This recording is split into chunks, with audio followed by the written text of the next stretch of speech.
lovely to meet you here today. Now, first of all, tell me a little bit about Roots Revealed. Whenever I first heard about this, I did think it was something about hair salons closing after lockdown.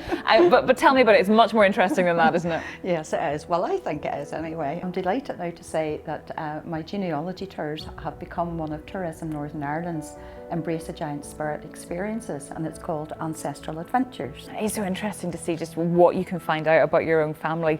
A lot of people don't really know where to begin with this sort of thing, but you provide tours. Tell me a little bit more about that. I knew that there were so many people who had an Irish heritage, and we have so many people from America and from Canada in particular who have got Irish ancestry. And I knew that so many of them were interested to find out where the roots were, and they wanted to come back and maybe see those places that were associated with their family. So I qualified as a tour guide as well and started to offer these genealogy tours for people. So that's really about taking them to the places that are of interest to them. So, maybe the churches their ancestors married in, the graveyards they're buried in.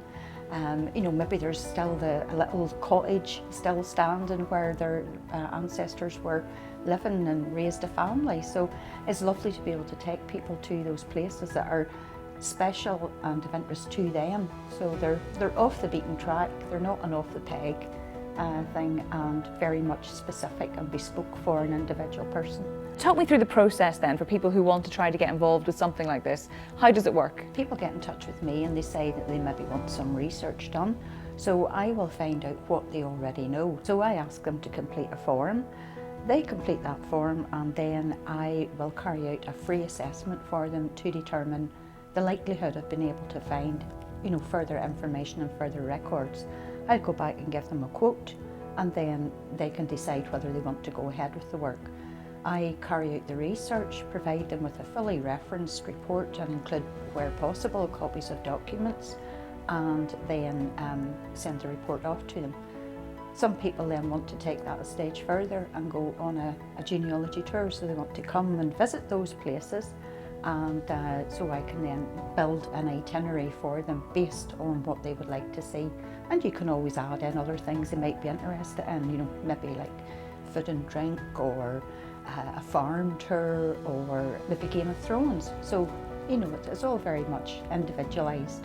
It's the whole package then, really, isn't it? A bit of food and drink sounds good to me. I think for something like this, it can be quite an emotional journey for a lot of people. I mean, what do you think people can expect? You're going somewhere where the usual tourists don't go. So it's not the run-of-the-mill places where you've got, tour buses lined up. So these are very much off the beaten track places, and it's the places where the locals know about, I suppose. And maybe even places where the locals don't know about. Quite often we'll bump into locals who are very willing to help and very interested to hear that there are visitors coming who have got ancestors from that area. On one occasion we had a farmer who piled us all into his jeep and took us on a tour of his farm and showed us where the visitor's ancestor's house had once stood. And he stood in the very spot, and he described what the house had looked like and told them, what life was like. I like to tell people about the local history and, how people lived, and weave in all of those stories about the landscape and about the mythology and the fairies and the fairy thorns and, these things that maybe people aren't so much aware of. But it gives them an understanding and a flavour of how their ancestors lived. There is something very magical about looking into the past, isn't there? For anyone watching this, who wants to look into their own past and seek out their own family history in Ireland and Northern Ireland, what's the best piece of advice you would give them? Where do they start? Well, I suppose the best thing to do is to start with yourself and work your way back in a logical way.